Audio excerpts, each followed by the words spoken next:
The talk is going to start, so please turn off your cell phones and listen. Hi, welcome.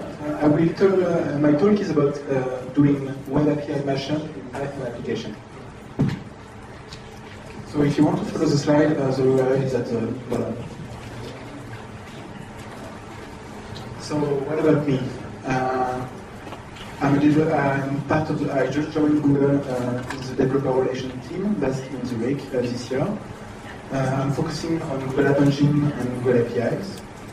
And this is my first talk at EuroPython, so please be gentle and don't hesitate to provide me some feedback.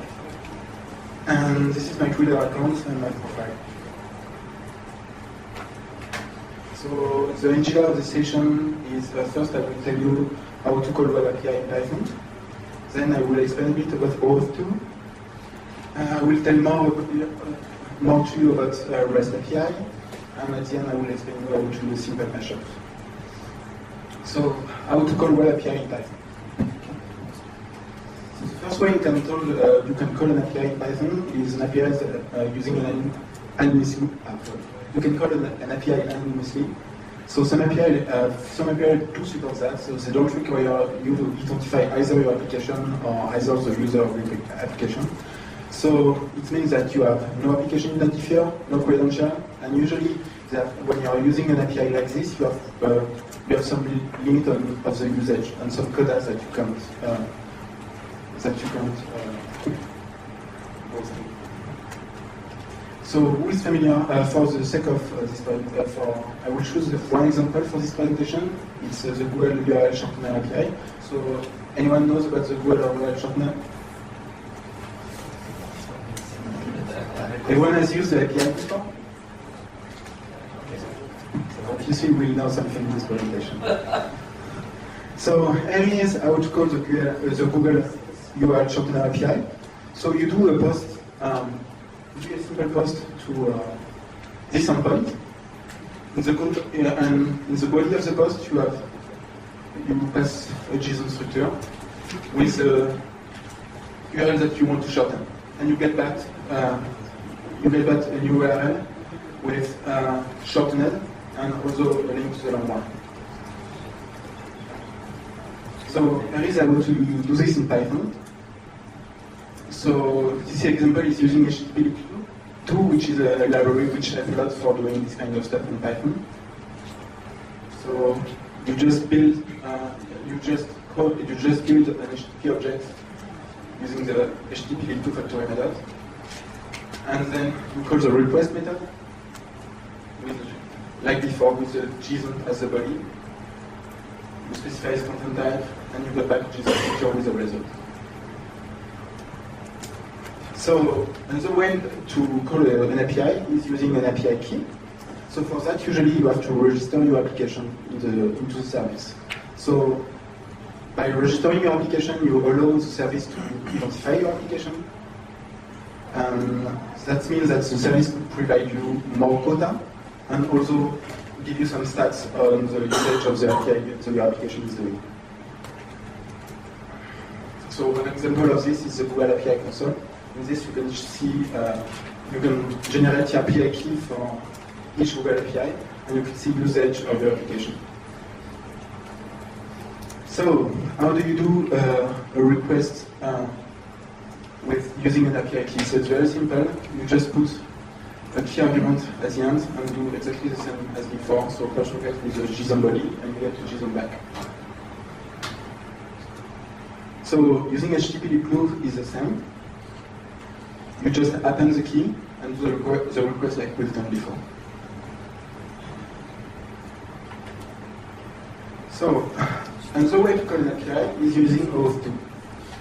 So using OAuth2, you actually make requests on the behalf of the user of the application without using their credential. And usually, when doing this, the API provides you a swag capability related to the user. So for example, in the case of the URL shortener API, not only we can do shorter API on the behalf of the user, but we can also access the history of all the URLs that the user has shortened before. And also, when someone shortens an API using OAuth2 a new application, this URL that he has shortened will show up in the list of URL that he has already shortened. So I will describe you Auth more in depth. So in Auth you have 4 roles.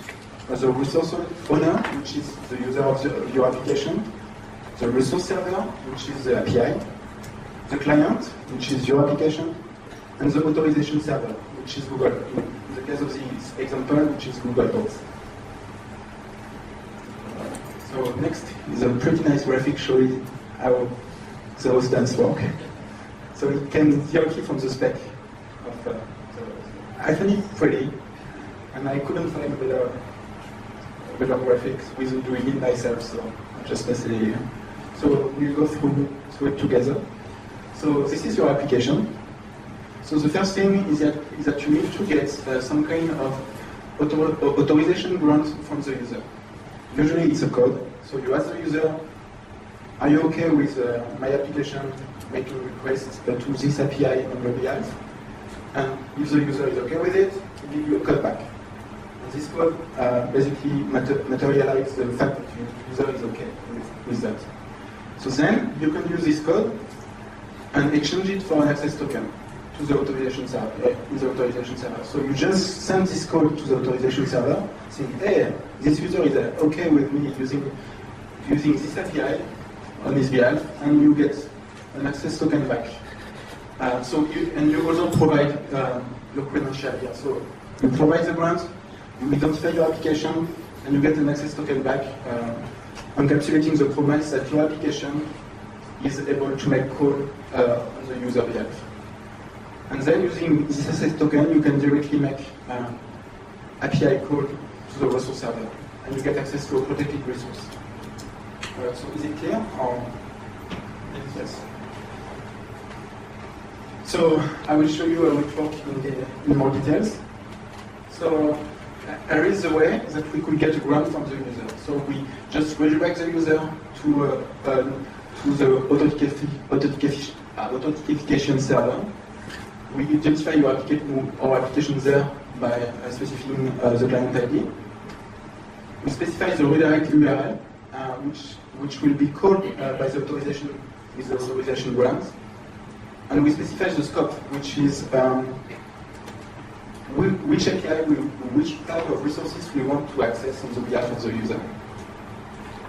So we'll do that together with the network is working. So if I click here. So I get asked for the authorization of managing Google short URL. That's because of the scope I've provided. There is the name of the application. Because I provided the client ID, he is able to find the name of my product. And then I decide, yes or no, I'm agree with that, with providing my authorization grant to this application. So if I click yes. Oh, that's not complicated. Okay, that's fine. So I get called back, redirected to my application, which is in this case is the slider, which is the application services file. And I've gone back with so when redirected to my application, the authorization server gives me back a code, which is the authorization grant. So now I have a proof that the user has agreed to me for my application to use the API on his behalf. So then I can exchange that grant as that code for an access token, which we will use later for making actual API code. So I just do a post request. In that I just pass the code that I've just got before. I authentify again my application, but then I provide more details. I provide also a secret, which is a passphrase, which is only known by my application and by the authorization server. So before that I was only interacting with the user, but now I'm also interacting with the authorization server, and I need to provide extra credential to authentify my application. And then I've got back an access token.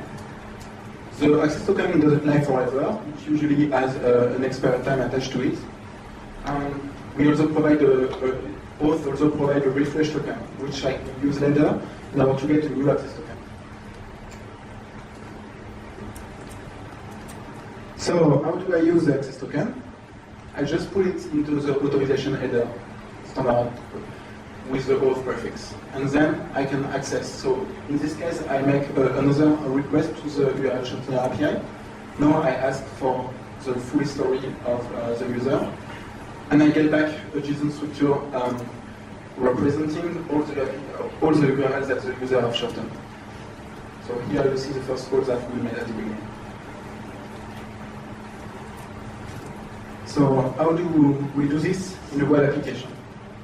So for this sample, I use the web app framework, which is a web framework provided with Google App Engine. And so first I define two handlers, one handler for serving. So this is a typical WebAssembly application. So I define one. So this all the samples are not really specific to App Engine. You could also run the same application inside of App Engine if you want. So first I define one handler to serve my main page, and one handler for, you remember, we get an authorization code back from the authorization server, so this handler is for handling this. So the handler for serving the main page. So first I have some constants, which are the client ID, client request, and constant for my application, which are specific to my application. And first I have to craft an URL that redirects the user to the authentication server, which feature all these parameters. So the scope, the client ID, the redirect URL. So I tell the authorization server, please redirect me to those two callbacks when you're done with the code. And I just redirect the user to the authorization URL. Then we've got the nice dialog that we've seen before. And if the user clicks yes, it will call back the redirect URL that we just specified with a request argument, which is the code, the access code. So then, like we've seen before, we must exchange this code for a token. So we just grab the argument, like we've done before with regular HTTP. We put our client ID, client request, the code that we just got, and we call the token endpoint of the authorization server this time, JSON post, and we get an access token back encapsulated into a JSON structure. Then we can use a success token for making authenticated call to the API. So here we just make a new request to the URL shortener API for the history, and we add the authorization element. And we write the content back just in straight JSON. So as you can see, this is pretty complicated. You've got 3 slides to do one thing, which is pretty simple, which is only asking the user for permission. So inside the Google API for Python library, we have a better way to do this. So we use a decorator. We encapsulate all the auth things for you, and then the only thing that you need to do is to decorate your get method with auth required, and it will handle the auth things for you. So here are also the parameters that we've seen before. And the host to callback is actually always the same, and it's handled by the library. And then we can directly build the URL shortener service and make requests. So yeah, for those who wonder why, what is this? So it's a new feature that we've got in Google API. Ali has talked a bit installed, so I don't know how many of you have seen Ali's talk before, which was about Google API. Nobody? Okay. So it's just a way for, so the new API of Google now features a discovery document, which allows the client library to build a wrapper around the API on the fly. So the way it works is that we build a service, specifying the name of the API that we need and the version, and that we got back a Python object where we can issue directly API code. So instead of dealing with, like we've done before, with straight HTTP code, we can now just use method. So I will tell you more about other APIs that we could use. So I will tell you about REST API. So URL shortener was not a really good example for the shortened REST API. I've got a better one after that. So who knows about REST? So I will pretty sure. Yeah. So usually, so feel free to don't flame me, please, if I don't define REST correctly, because I know that everybody has. It's a good way to spawn intro into any conversation to speak about REST. So yeah, in REST usually all resources have an address, and you operate in these resources using HTTP web. So, for example, you have usually two types of resources: collection and element. The URL of the collection is usually a top-level directory. When you issue a get to it, you get the list of the elements in the collection. When you issue a put, it replies the whole collection. When you do a post, you create a new element in the collection. When you do a delete, it deletes the whole collection. And for elements, usually they sit under a collection resource with an ID. When you do a get, you retrieve this element. When you do a put, you replace the content of the essay or update the content of this element. When you do a post, it considers that the element is itself a collection and create a new item in it. And when you do a delete, you delete this item collection. Was it good? Do you agree with my definition of REST? Okay, nice. So, we see the Google Buzz API, which is around REST. So, anyone else use Google Buzz? So, it's interesting for the sake of the sample. So, Google Buzz has two types of resources: people and activities. So how do we post an activity? So an activity is basically a tweet, but longer and different and cooler. So how do you create an activity? You just post to the activity endpoint.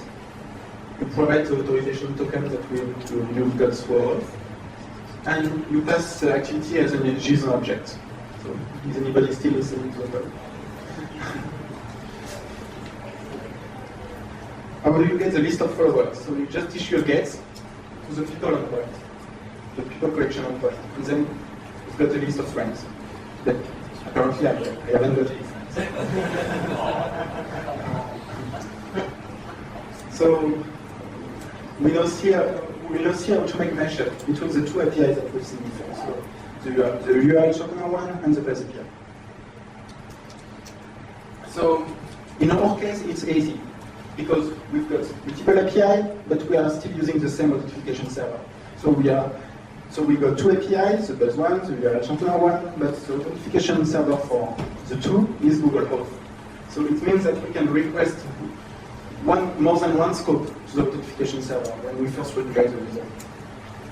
So here we have the same as before, but instead of only requesting for the authentication scope for the URL shortener, we also request for the Buzz scope. So if I click there, it's slow. So I get a sketch if my application, which is a demo application, can access to the Google URL short URL, plus if it can manage my Buzz activity and my address book. So I click yes. And I get back to my application with a new notification code which is encapsulated this brand. Then, using Google API Python client, we'll do a simple mashup between the URL shortener and the Buzz API. So we first define the decorator like we've seen before, but instead of only requesting one scope, we request two. We've got the main handler here. So we say that we require all. We get the URLs that we need to shorten through get, so through a get parameter. We get an authorized HTTP instance from the decorator. We build the URL shortener services. We insert the URL, which means we shorten the URL that the user that we got from the user there. We get the shorter URL back. Using beautiful soup, we issue a get to this URL and try to describe the detail, because not only we just want to post the URL, we also want to post the meaningful data. So we just grab the HTML title for the document. We create an activity with the title in it, and also the title in the content. And we create the bus services, and we insert a new activity under my stream, and we provide all the activity. And at the end, we've got an activity object back. In this activity, we've got the link of the activity, and we simply redirect the user to this link so he can see what we've just said. So, is it clear for everybody? Or any more time?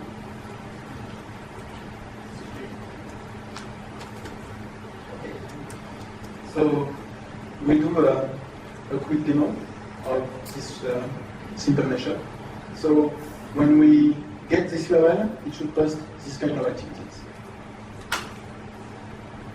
So here I have an URL, I just click, and it will trigger the code that I just show you. Ask for the permission, this is the name of the application, the scope that I request, I allow access.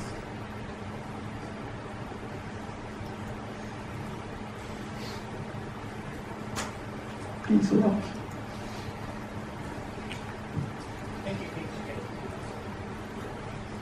Yes.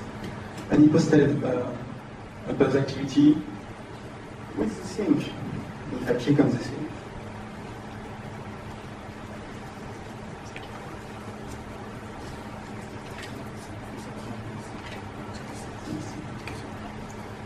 it was actually the link of the next slide. So this is a summary of what we've done. We've seen that the more you provide auth, the more you get API feature. We see that auth2 is not decorated, it's not that complicated. We've also seen that the auth2 decorator works. We've seen how REST is beautiful. We've seen how doing mashup of API which use the same authorization server is easy. So obviously I'm way ahead of time because it was supposed to be 1 hour talk. You know, it only lasted like 5 minutes.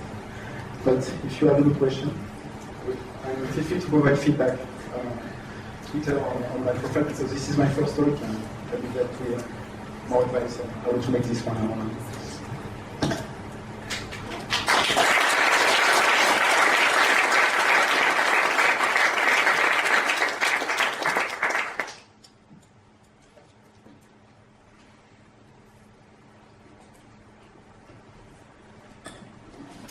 This auth decorator thing, is that a library that you published, or is it something that's only available on Google App Engine, or where is it? It's actually part of the Google library, the Google Python library for API. So if you just fetch the Google API, so it's called Google API Python Client. It stands for Client Library for Python for Google API. And the decorator is in it.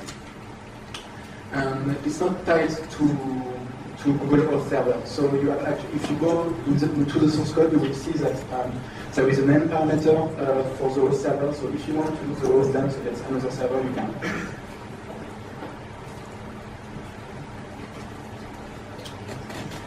So how do you handle the mobile auth? I mean, does the decorator help in like entry PIN numbers and stuff? Let's say. Okay, so but what would be like recommendation, like doing Migo with Python with this kind of API? So the decorator is not helping for mobile application because it's only targeted for web application. But so in case you want to do this in a mobile application, but mobile application could also be web-based. But I guess your question is more about how to do it into a native application. So the way they are doing it, the way they are doing it on Android. So they do have support for anonymous auth into the account manager, but before that support, what they were doing is they were spawning a web view and instantiating the auth length inside of it. And then because they spawned the web view, they were able to get the title back. And you have a special type of redirect URL which is called OOB, which means out of band. and then the code will show up in the title of the browser window, and then you could scrap it from an NLT application. Another way to do it is to spawn a local web server. So I know it could feel weird, but it's really easy. So since you are providing a redirect URL, and the host server is only issuing 3 or 2 redirects to your browser, it means that you can redirect the user to a server which is running on localhost, even on a mobile device. So if you spawn a web server and you begin the hostname, you tell the authorization server that you want to redirect the user at the end of the dance to localhost, and it will point to the browser to the server that you just served. So that's a way to do client-side auth for native application. Is that clear? Or? Yeah.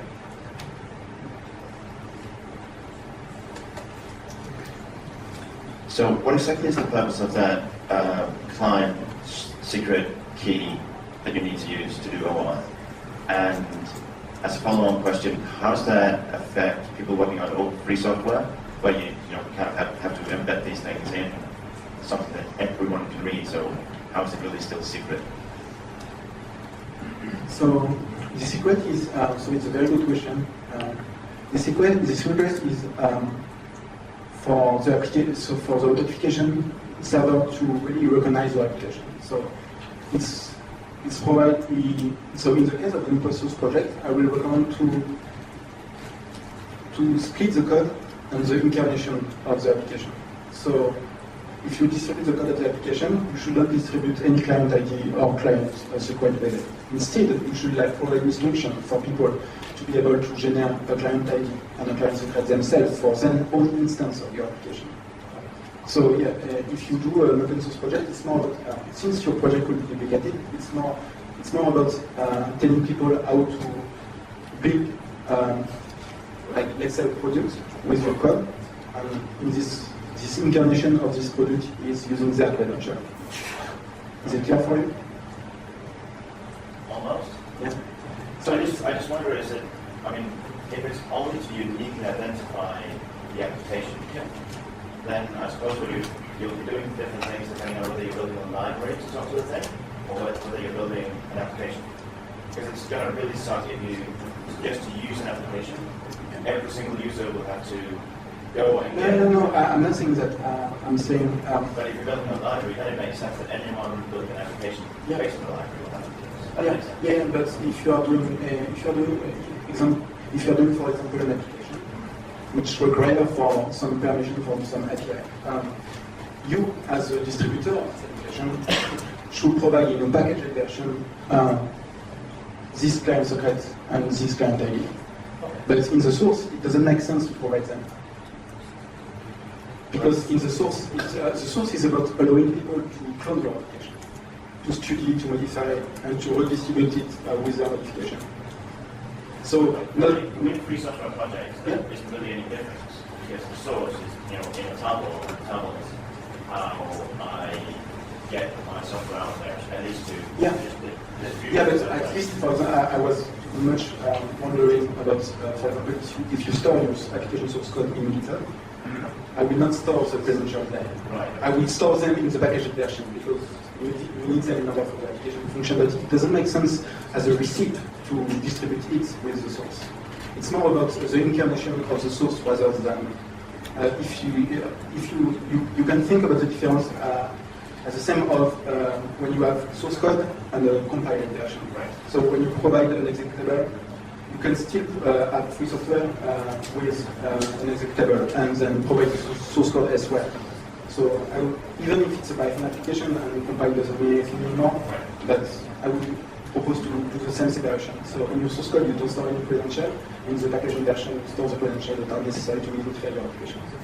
I just remember at some point that Twitter said that they would, if they ever saw one of these keys out in the wild, so in a free software project or anything with a sort of language, they would revoke the key. And that made it really sucky. It's not useful anymore. So I would, So I would recommend just to don't distribute this credential as part of the source. Because like people who will be interested into like forking your code, they obviously want to different client ID. Right.